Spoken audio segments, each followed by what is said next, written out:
My today's video is on Bondi hearing on Epstein Files. There were some questions and that were answered, but what it actually means, because that itself is funny. So what happened? So there was a big hearing on Jeffrey Epstein Files, but did Pam Bondi actually answer anything? Let's find it out. So what happened when she went for a hearing and when then U.S. Congress recently questioned Attorney General Pam Bondi about the ongoing investigation into Jeffrey Epstein files. So here what really happened during that hearing. Now, there were some two questions asked to Bondi, and she was supposed to answer some of those, but then it wasn't actually the answer that lawmakers were actually looking for. So lawmakers demanded answers on number one, why were major names redacted? Number two, is there a real client list? Was there? Number three, did DOJ hide powerful individuals? I think it did do that. It was a selective release. And why were victims' names exposed in the file releases? So many lawmakers accused the DOJ of concealing details and protecting elites, which is kind of true because it was kind of selective people that were released in the report.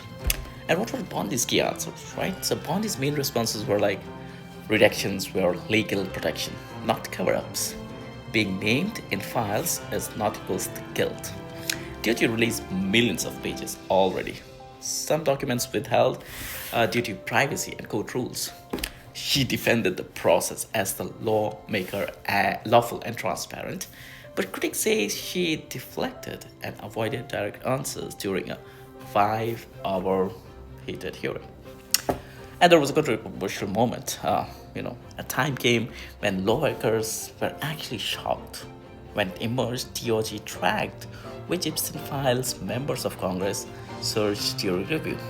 This triggered accusations of surveillance and abuse of power, which in case, definitely, there was something fishy about it. So what was the biggest takeaway?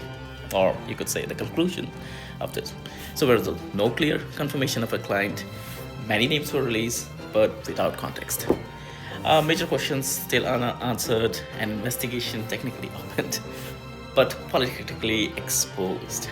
So experts say the hearing created more questions than closures on Epstein network.